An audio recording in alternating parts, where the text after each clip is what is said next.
Inspired Talks, Pranam Mantra. Om Namah Shri Yatirajaya Vivekananda Suraye Sachit Sukha Swarupaya Swami Tapaharine. Inspired Talks. Today we will be covering what Swamiji discussed on July 5th, 1895. Now, before we continue, just one small story connected with the Inspired Talks. There was an elderly gentleman in the group that was attending this Inspired Talks, that outing at Thousand Island Park. As we have mentioned many times that everyone in the group was a Christian and they were devout Christians. Now this elderly gentleman, he would listen to every day's talk and then he would conclude with some kind of understanding in his eyes, and he would say, "So Swami, you mean to say that we are Brahman?" And he used to say this so often, practically every day, and practically after every talk, that the participants there had named him Mr. Brahman. So whenever he used to come, they would say, "Here comes Mr. Brahman," like that.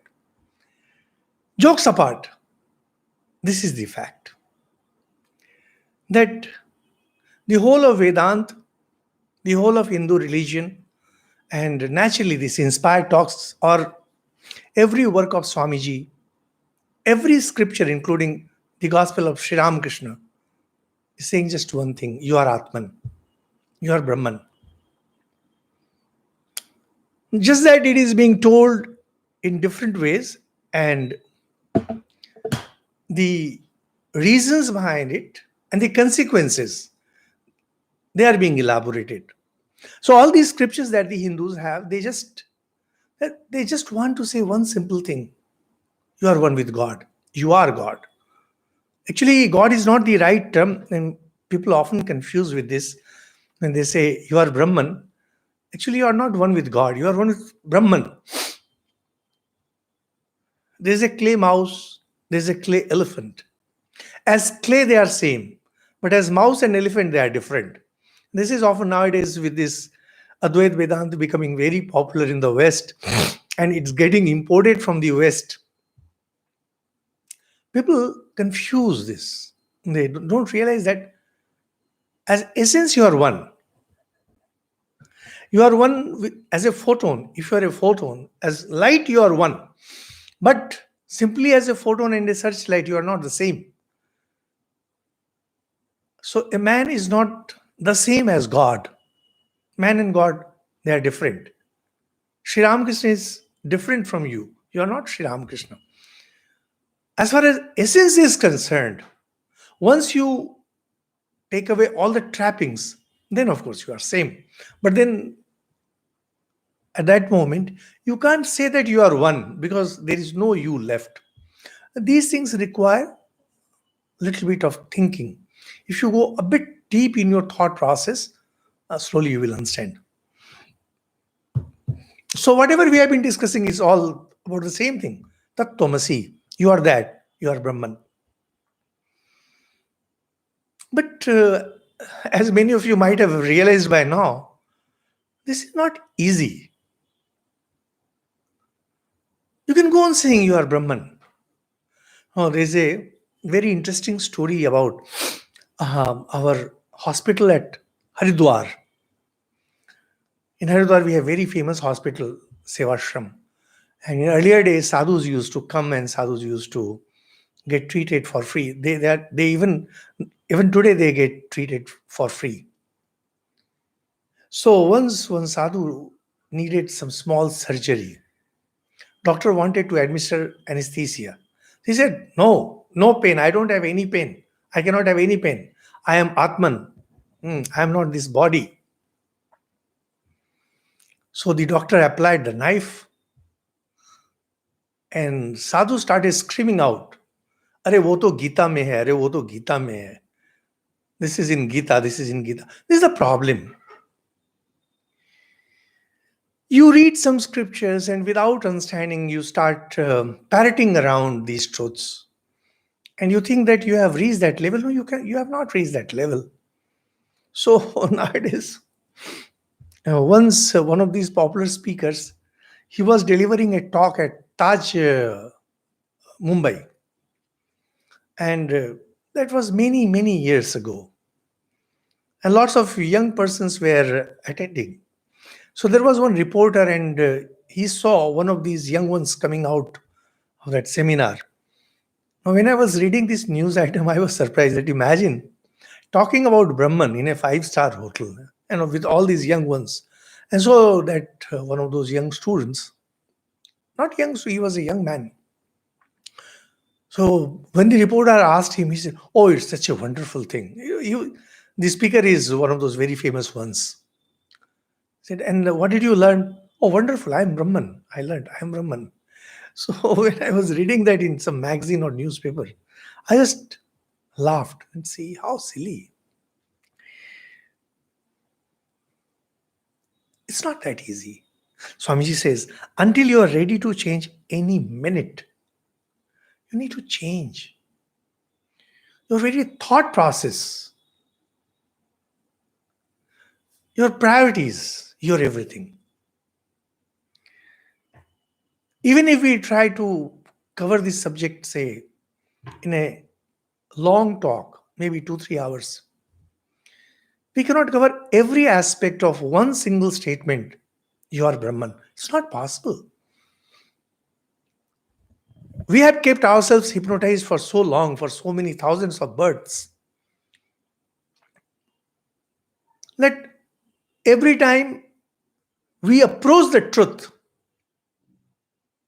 some old understanding, something from the past, will just shoot up and envelop us. It's not possible. We think like that, but then it's not possible. You need to change. Everything has to change. Until you are ready to change any minute, you can never see the truth. It's not possible. You can go on parroting around, you can go on telling these things, but you cannot. But you must hold fast and be steady in the search for truth. So whatever, even if you are not ready to change, if you say that, okay, fine, kalena atmani vindati, when it comes, it will come. But you have to hold on to this truth. See, once I mentioned in one of my classes that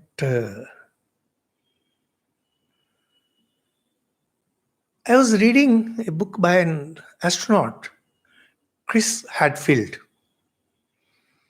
And he has written a beautiful book on life guide from the standpoint of an astronaut. It's a beautiful book. Then, of course, there is Michael Collins, Carrying Fire in the Sky. There's description of Apollo 11. It's a nice book.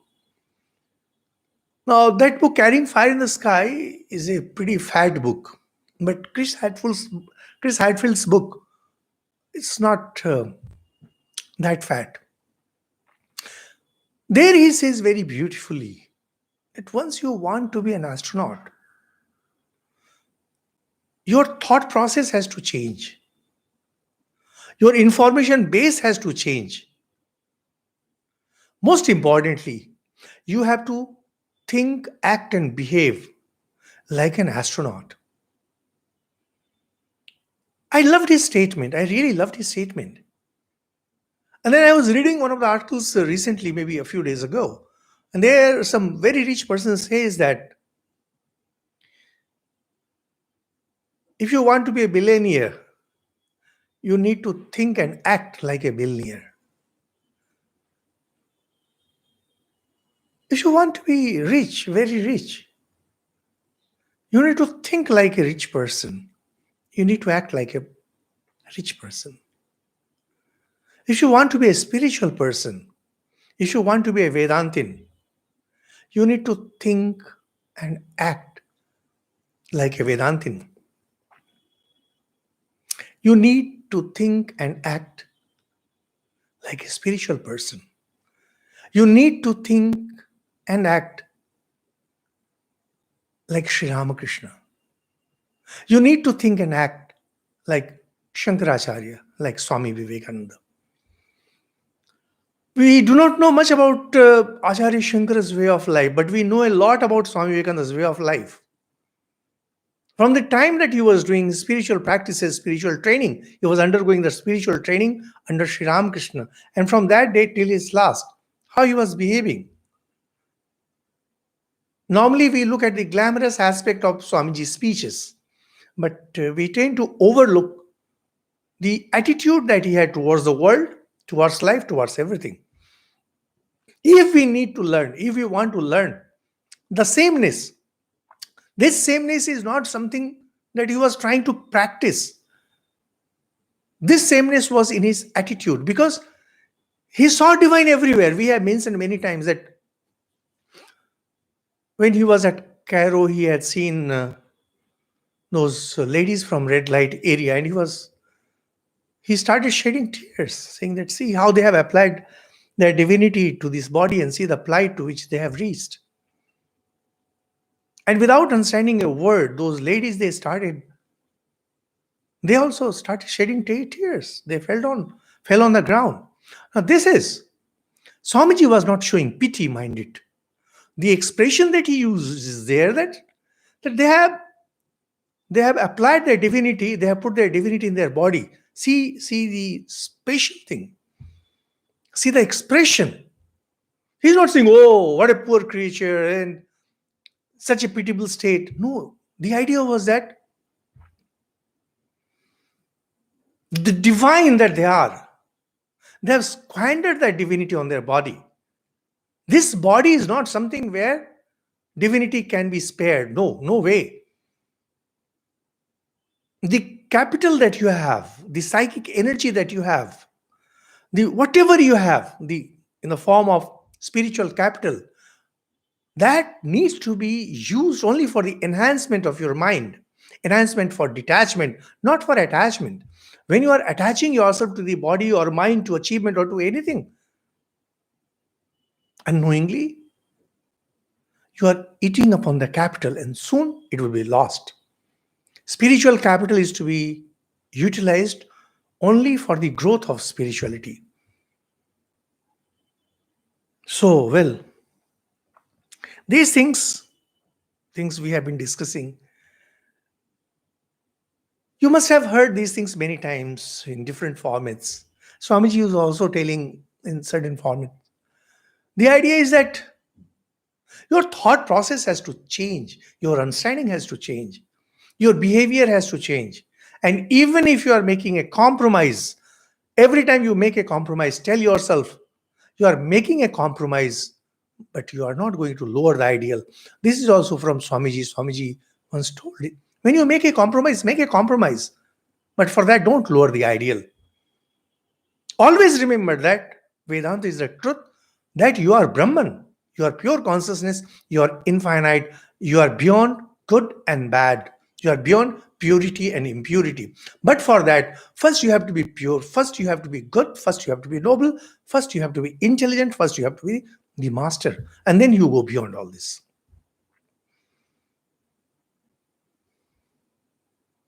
And these things require long years of practice. It is natural for you, for me, and for everyone to slip and fall, to stumble. That's not important. When you are on this great journey, all those, sprinters in the Olympics, they also stumbled when they were kids. So what? People remember, so there was this famous runner, Zola Budd. So, is it that there was no stumbling on his part? We all stumble. But know that this is stumbling. To stumble is very normal. To get up and walk, therein lies the greatness. Then Swamiji talks about Charvaks. Charvaks were the materialists of India. And Swami says Charvak, a very ancient sect in India, were rank materialists. We don't know much about Charvak. What we know about Charvak is from the quotations in different philosophy books. Most important of these philosophy books is Sarvadarshan Sangraha. In Sarvadarshan Sangraha, different philosophies have been written down in the form of verses, and it begins with Charvak. Now, based on that book, every philosophy has taken up the Charvak philosophy and denounced it.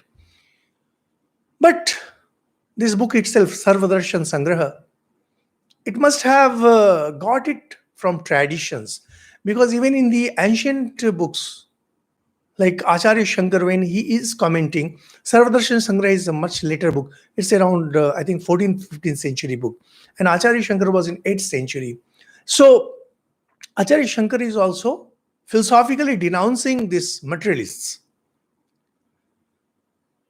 And like everything else in India, it says that there was some sage who had this, who propounded Charvak theory.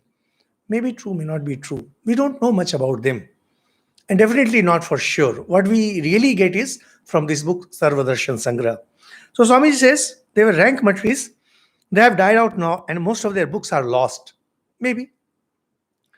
They claim that the soul, being the product of the body and its forces, died with that there was no proof of its further existence. So they had what we get in Sarvadarshan Sangraha. Mind it is from Sarvadarshan Sangraha. These are not straight from Charvak. And that is that once a person dies, who has ever seen them returning? So, till you live, enjoy life. Borrow, if need be, borrow, but you must have good food. So that's how we have these credit cards nowadays. You can borrow as much as you want, or as there is permissible limit. And they had very harsh words for the Vedas and the Brahmins who carried forward these Vedic traditions. Those words were extremely harsh. So every philosophy, be it Buddhist, be it Jains, and Sankhya, Yoga, they all refute this materialist's outlook. They denied inferential knowledge, accepting only perception by the senses. So, inferences is where you apply some kind of logic to know that does not meet your own senses. As we have mentioned earlier, India has experimented with these things for thousands of years and discarded them, knowing that they are extremely inadequate. In the West, they came up recently when there was this French Revolution. Suddenly, there were some great philosophers who came up with rationality and materialism in certain form, and they became so popular. And when you look at this Marxist philosophy, which comes partly from Hegel and partly from these materialists, is a cocktail of these two. And they also, these so-called rationalists, there are different terms for them. They did not want to accept the validity of inferential truth. So much so that they were not willing to accept that atoms exist. So when Dalton came up with this theory of atoms are neither created nor destroyed. These philosophers who were extremely powerful, they refused to accept those theories. And it is said that these rationalists, they are now liberals, they are now known as liberals. These rationalists, they put science back by at least 100 years. And when Einstein came, he was one of those first persons who showed how the existence of atom can be proved. And then from there, Einstein took science to an entirely different level. Now, nobody cares for these rationalists as far as mathematics is concerned, because now science is concerned, because now science is governed mostly by equations. And the moment you come to equations, It is inferential knowledge. It is no more direct perception. So, once you catch somebody on the wrong foot, that person will always come up with some other explanation. So these philosophers, they are also trying, tinkering with their own philosophies and saying, okay, equations can be accepted, but this cannot be accepted. It's all right. From there, Swamiji moves on. Actually, this day, I don't think that notes were taken very well because there's very little in it. Samadhi is when the divine and human are in one, or it is being sameness. Swamiji has written being sameness in inverted comma. This is Samatvam Yog Uchyate from Gita. The differentiation that we see in this world between the rich and the poor, between the good and the bad, between life and death. This is what makes life. That is why we are human. We are human because there are differences. In pure consciousness, in the state of divine knowledge, there is no differentiation. There is one unbroken consciousness, pure consciousness. Now, when human mind purifies itself, when human mind succeeds in controlling its own nature, that is, there is no wave, absolutely no wave in the mind, then mind becomes no mind. Because by its very definition, mind will have differentiation. To know means to have differentiation. The moment you know something, the knowledge, when you know something, knowledge itself means there is differentiation.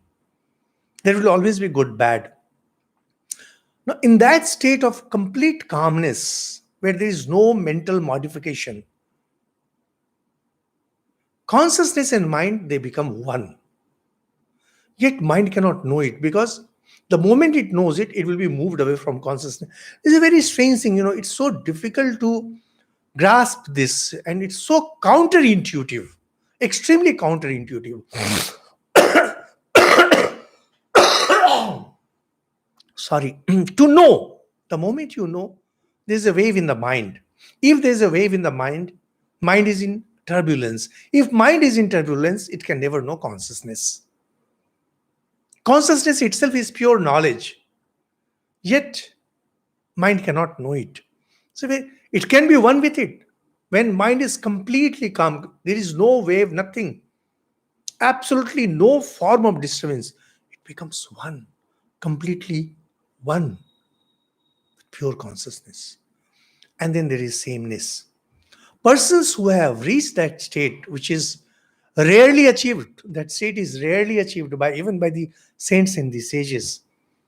When they return from that state, they see sameness everywhere. They do not differentiate between the high and the low after that. Materialism says the voice of freedom is a delusion. Naturally, these materialists we are discussing, Charvaks talk like that. Idealism says the voice that tells of bondage is a delusion. Idealism, our Immanuel Kant, he belonged to this idealism.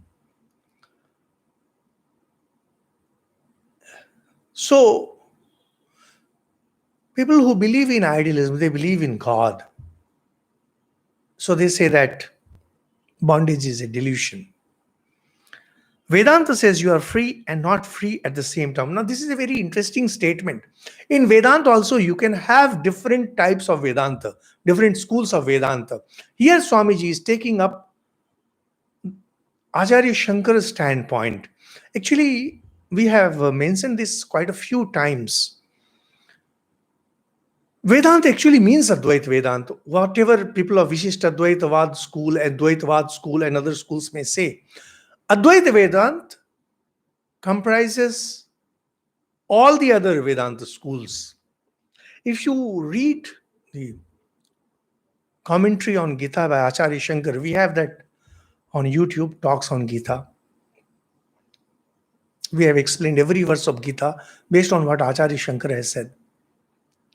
You'll find all the three schools, and Swamiji also mentions it. All the three major schools are there already in it. However, greats like Sri Ramanuja and Sri Madhva, they wanted to have a separate entity, and that's how these schools like Vishishtadvaita and Dvaita, they became pretty popular. When Acharya Shankara explains, which we will see in far more detail in a while,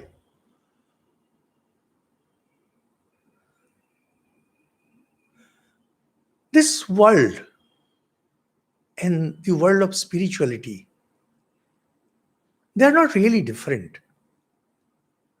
And yet, they have a different level of existence.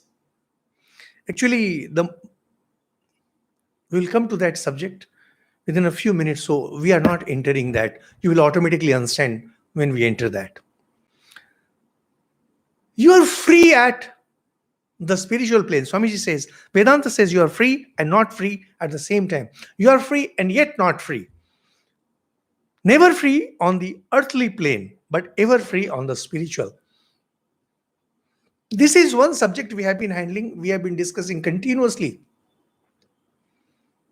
When you transcend mind it, every time we use the term transcending the mind, we feel as if we are going higher, we are going beyond mind. Actually, no, it's not going beyond mind. When mind becomes completely still, mind is stilled. This is the state of no mind. This is what we mean when we say going beyond mind. Going beyond mind means just making it completely still. When mind is completely still, it is one with pure consciousness. And then you realize that you are free. You will always be free. The moment you return from that state, that means the moment there is some kind of movement in the mind, you are back to this earthly plane. And once you are back to this earthly plane, your body becomes a reality, your mind becomes a reality, and now you are bound. So, Vedanta says you are free and not free at the same time. Never free on the earthly plane, but ever free on the spiritual plane, on the spiritual. Once you become identified, once you become one with pure consciousness, you suddenly realize that you're free, you're totally free. And you were always free. And that is why many saints and sages, in fact, most of them do not want to return from that state. They want to stay immersed because they know that this world of duality is not something they want to enjoy.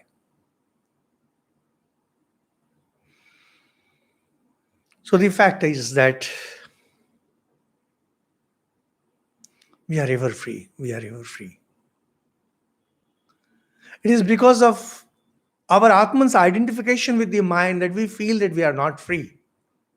So this is a fact that we are not free, because as minds we are not free, but as soul we are eternally free, ever free. Be beyond both freedom and bondage. The idea of the sense of freedom, the sense of bondage belongs to mind, not to the soul. We are Shiva. We are immortal knowledge beyond the senses.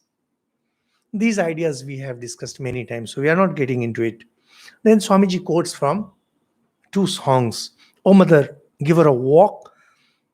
Thou self-existent, come as the walk upon my lips.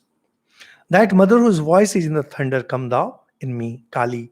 Thou time eternal, thou force irresistible, Shaktipa. He just mentions two songs.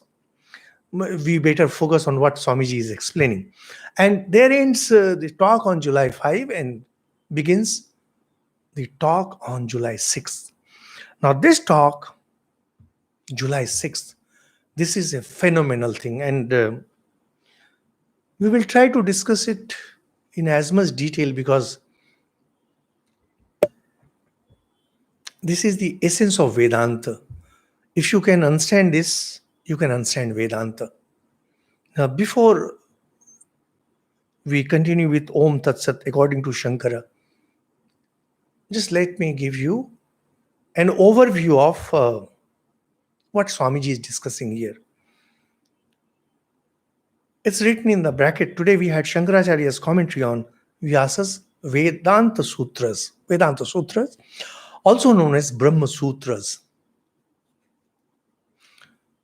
Those of you who have been listening to these talks would know by now that Hindu religion is entirely based on the Vedas.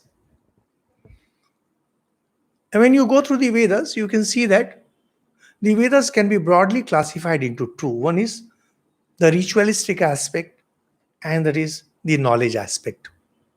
Ritualistic aspect is known as Karma Kanda, and knowledge aspect is known as Vedanta or Gyan Kanda. Gyan Kanda, that is the later part, that is the Upanishads. Now, Upanishads were enough. If we wanted to know about Atman, if we wanted to know the truth of Vedanta, Upanishads were enough. Then came Vyasa.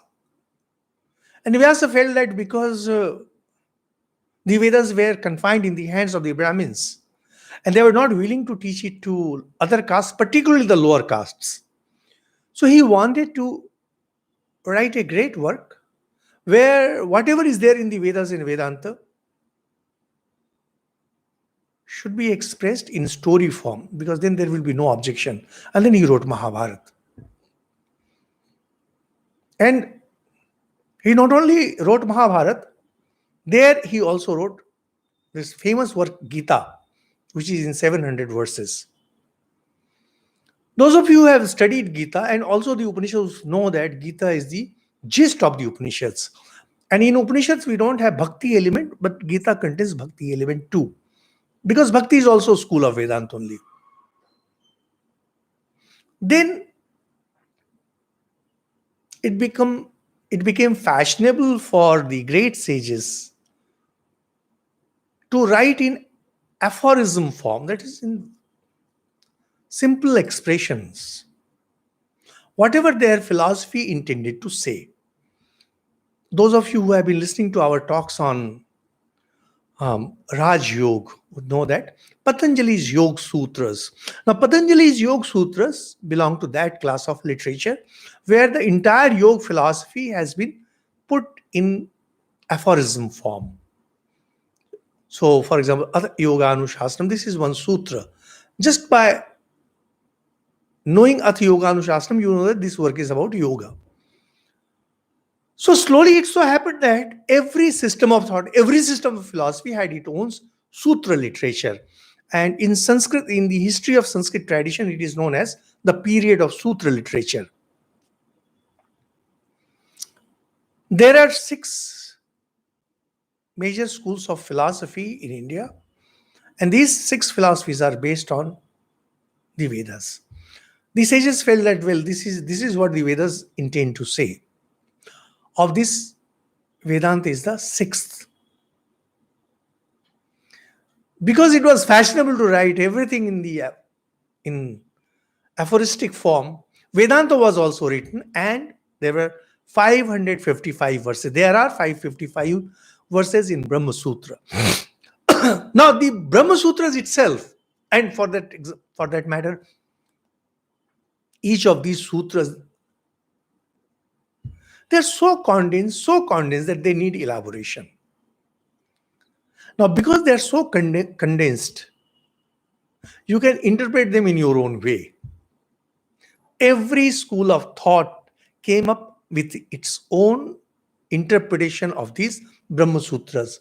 So, if you declare yourself as a fresh school of Vedanta, for example, sometimes those of you who have been closely associated with the Ramakrishna mission know that some of our monks say that we are Neo-Vedantins, whatever that might mean. I really don't understand what is the meaning of Neo-Vedantin. But now this term has become quite popular. And learned people like to listen to new terms, high-sounding terms.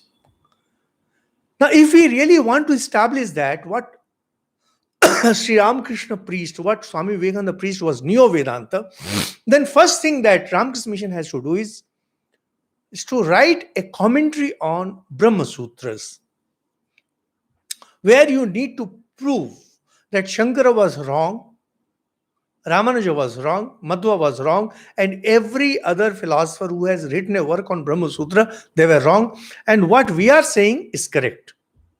And you have to systematically demolish. And then not only that, you will have to take up every other philosophy. You will have to take up rationalists, you will have to take up idealists, you will have to take up Jain, you will have to take up Buddha philosophy and demolish them. Now that is something difficult. So when you say Neo Vedanta, you are just using a term. So there was this Vedanta Sutra, and then came Shankaracharya, the greatest mind that India has ever seen.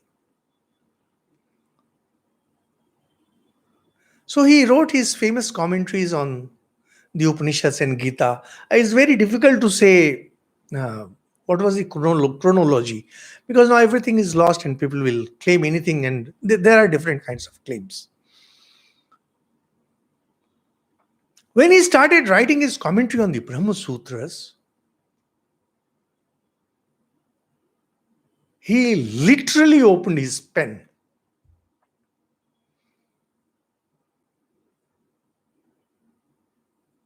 and the ink from his pen kept flowing freely. It flowed and flowed and flowed, unhindered. If you want to feel the gigantic mind of Shankaracharya, you will have to read Brahma Sutra. It is so difficult. Difficult not because of the language, but because of the subtlety of thoughts. So Ramakrishna Mission has this English translation, Brahma Sutra Bhashya, translated by Gambiranji Maharaj.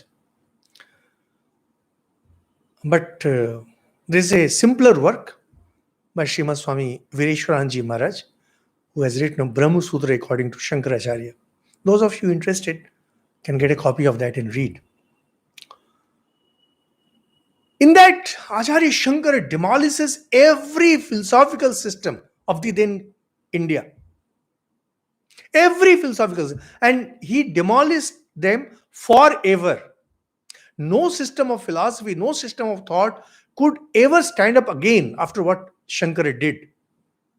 Such a great mind he was. And logically, he did not take help of anything. He did not try to hide behind this, the Vedas, and Thakur has said, and God has said, and these are words of God. No. He just went rationally, pure rationally. And he picked up one philosophy after another and kept demolishing them completely and thoroughly. And once he had demolished them, then he again went back to his old style of quoting from the Vedas and all.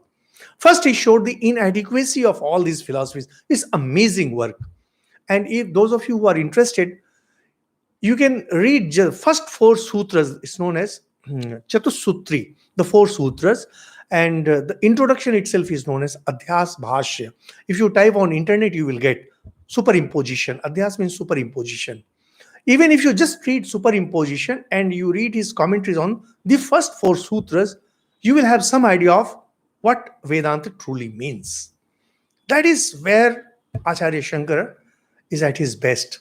His Upanishads are great, commentaries on Upanishads and Gita. But then you really don't get the feel of his mind. To feel his mind, you will have to study Brahma Sutra. For example, here in Inspire Talks, Swamiji is talking freely. You can get a feel of what Swamiji's mind was.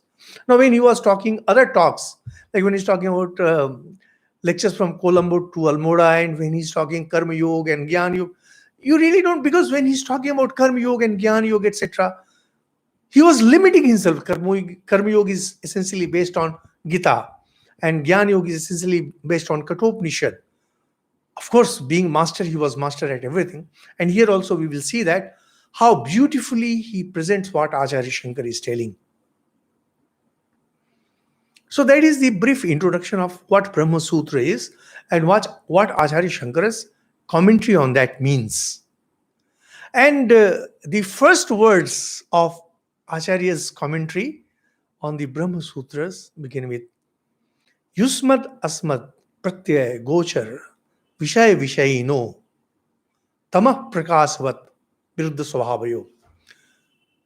Translated in English, it simply means it's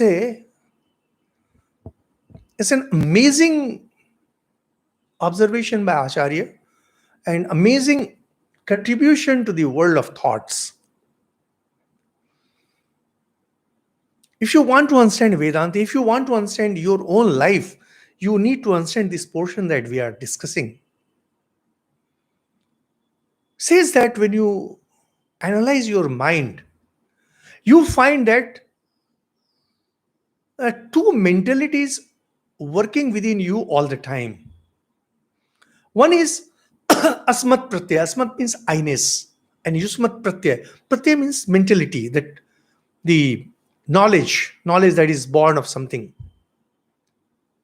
And yusmat pratyay, the world. Surprisingly, I have seen, actually, when I was being taught a bit of this Brahma Sutra, even in those days, that was way back in 85, 86, I instinctively felt, and my teachers also said, that this really cannot be translated, these two expressions. And that's why you have to have some understanding of philosophy. Unless you are groomed a bit in it, you really cannot understand the depth of Acharya's words. Yusmat pratyay, asmat pratyay. Translators have used I, you, I, the world, and subject, object. But none of these words come even remotely near to what Acharya Shankar meant to say.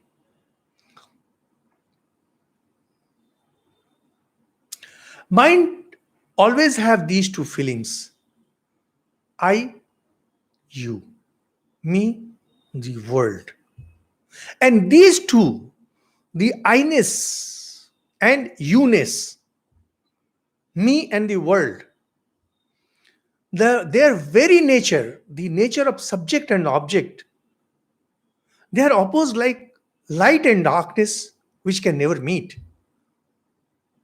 They are ever opposed to each other.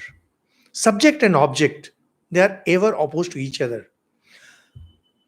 Now, from there he builds his adhyas bhas, his superimposition. And then he says how object gets superimposed on the subject. And the subject gets confused with the object.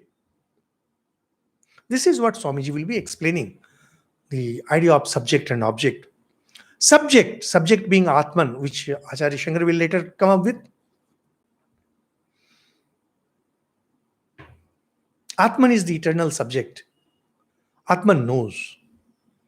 Object is something which is outside of us. In our consciousness, in our understanding, this is not consciousness as we have been discussing. You can say the sensation that we have, the understanding that we have in our understanding, that object somehow comes to us as a subject. Actually, it's a superimposition.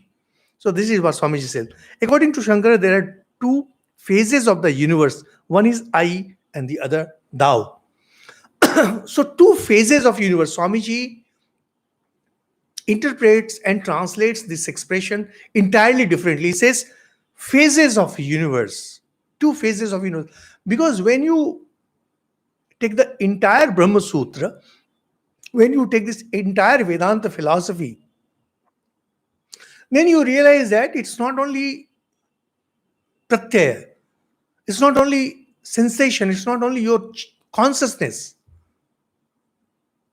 but it is the entire phase of existence.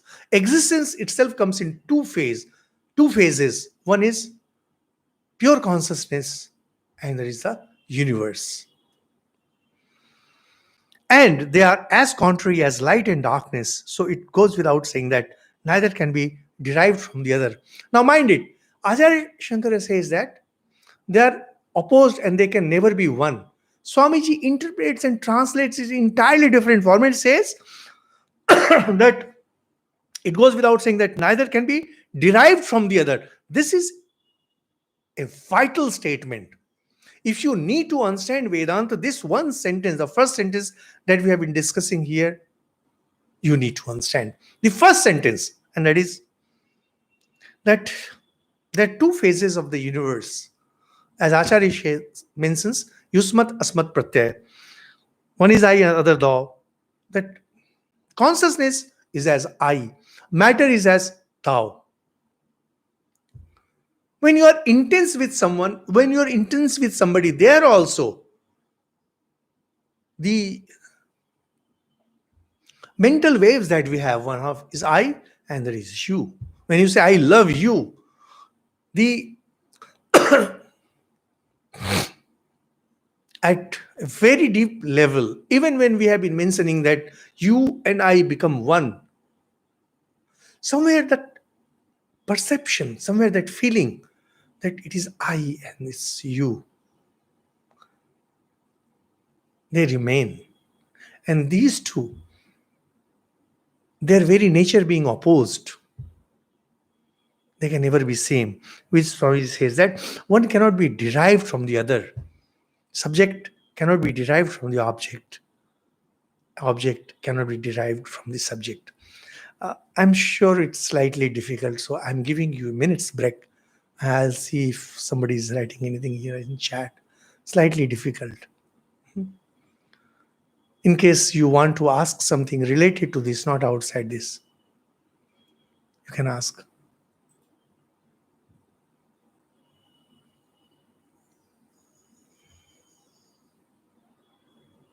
No, nothing. Actually, these are not very difficult things. Once you start diving deep, once you start contemplating on these things will become simple. Anyway, we continue with our talk. So, the universe about which we are aware, the awareness that is within us, this awareness is in two formats. One is of I-ness and there is of thou-ness, you-ness, the universe and me. And they are contrary. So on this subject, the object has been superimposed. Atman alone exists and the universe has been superimposed on it. Is the I-ness. When I am being aware of this pen, actually I can never be aware of this pen because Atman can be aware only of Atman. Atman can be aware only of Atman. And yet, this pen, this is an object because the awareness that I have, the consciousness that I have, and this consciousness is not pure consciousness, so it's better to use the word awareness. This idea of pen or whatever it is, it gets superimposed on my pure nature, on my Atman. And then it appears as pen. I can never know a pen. I can never know anything. I cannot know Atman. I can be one with Atman when all these superimpositions drop away. Knowledge, as we understand, we cannot know anything. We can know a thing when it gets superimposed. So, the subject is the only reality, the other a mere appearance. When I see this pen Pen is a mere appearance because I can know only Atman, I cannot know anything else. Now, this pen gets superimposed on the subject, on Atman, and then we say that we know this Atman. More of it follows. The opposite view is untenable. It's not that subject goes and gets superimposed on the object. No, it's not.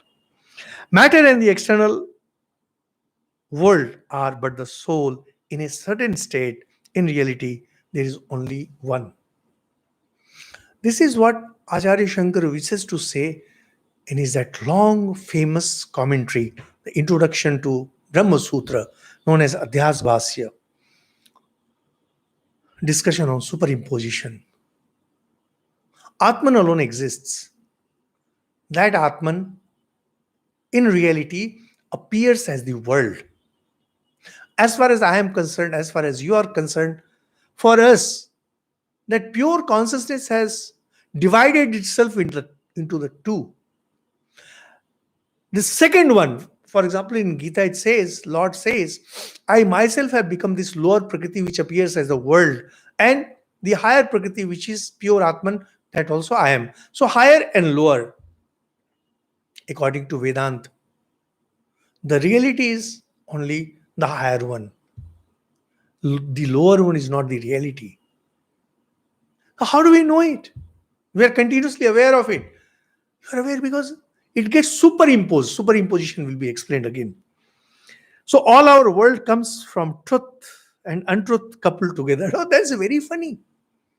Truth and untruth, they get coupled. Subject, object get coupled. The real and the apparent get coupled. The real and illusory get coupled. Whatever knowledge we have, even when we are knowing God, when we are having God realization, is the subject and object getting coupled. The truth and the false, they get coupled. I tell you, it's a dangerous, your brain will explode. If you start thinking deeply on these things, that your God whom you have been worshipping is a mixture of truth and falsity. Praise that you make is a combination of the real and the false.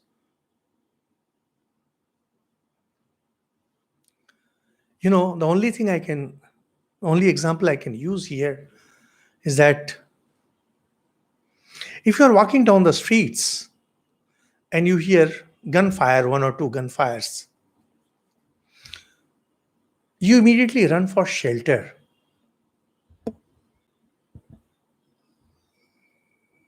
We are so scared. If there is a lathi charge in the streets, we run for cover. But firing is a better example. If you hear 1, 2, 3 shots fired, you run for cover. During a war, soldiers of both countries, enemy soldiers,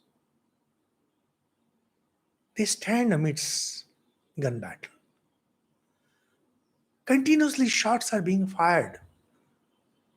Sometimes they have to go and silence those guns. They keep moving through the hail of bullets. They don't stop.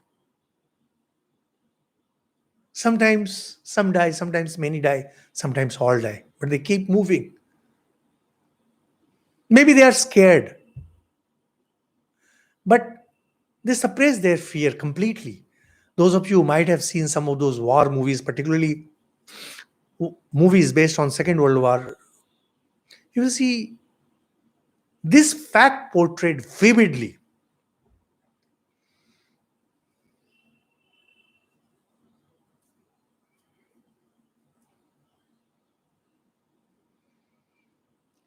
Coming to philosophy, these ideas that we are listening to or studying are terrifying, frightening. We feel as if our mental lungs will burst.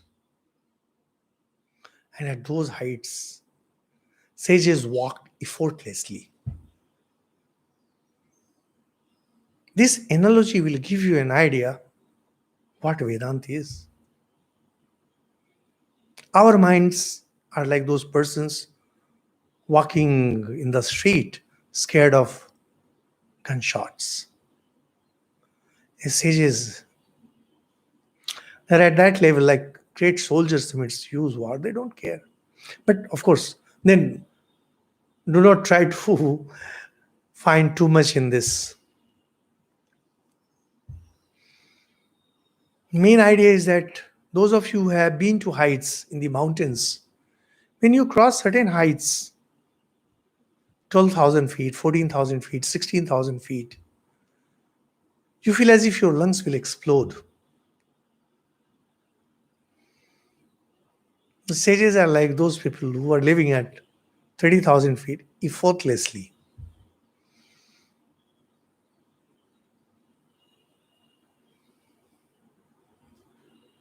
Religions, as we know, they're so easy to understand, so easy to practice. Vedanta, in its real form, is simply terrifying. Simply terrifying. Vedanta is not meant for all. We may get attracted towards it because of its glamour, but Vedanta is terrifying when it says that everything in this world comes to you as a mixture of truth and falsity. So there is never absolute truth, there is never ever false, total false. If it is completely false, then of course it's something different. Like sometimes you have, say, their favorite example is flowers in the sky.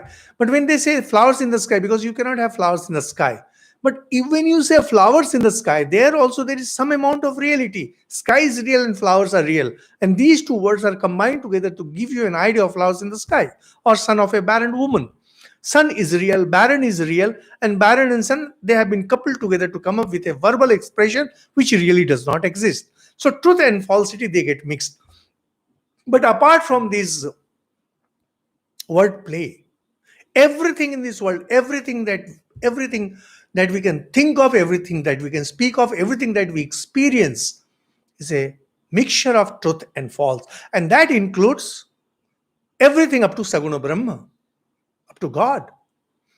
Your prayers, they are a mixture of truth and falsity. Your God is a mixture of truth and falsity. Your meditation is a mixture of truth and falsity. Can you take it? No, you cannot. And yet that is the truth.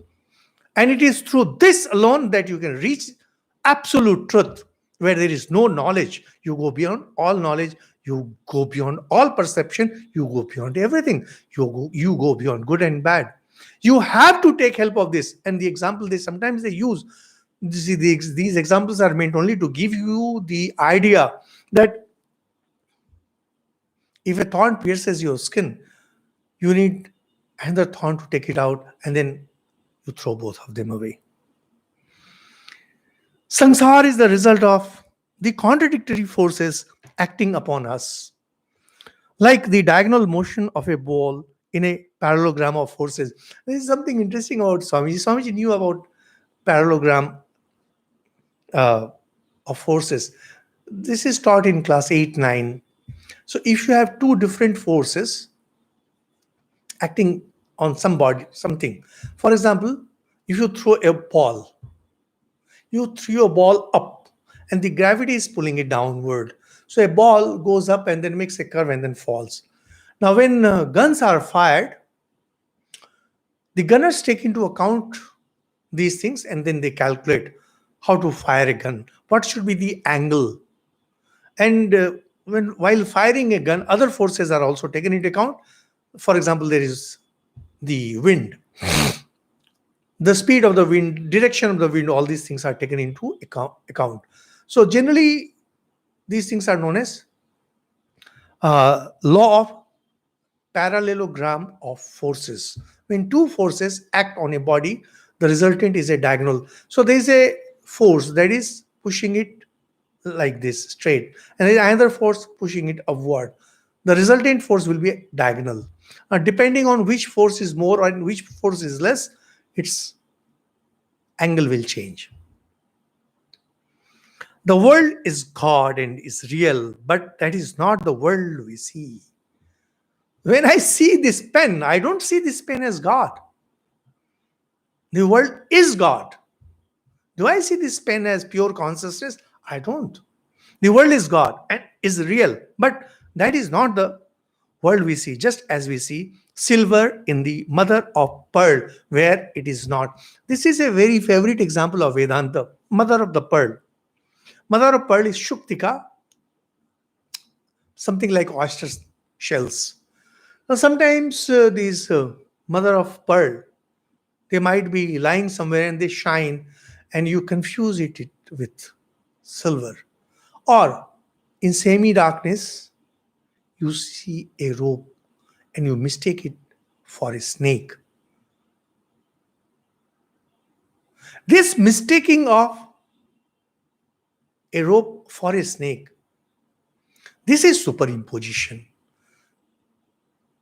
Rope is the truth, rope is the substratum.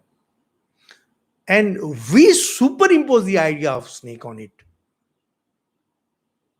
If you start beating, see, sometimes we become angry with our beloved, our loved ones, and we say, we did not expect it from you. When you say that, I did not expect this from you, that person was like this, it was your expectation that was superimposed on that person. And when that person behaved the way that he should be behaving, you start shouting, you start screaming, and you say that I did not expect it from you. The problem is not with the person, the problem is with your expectation. And this is adhyas.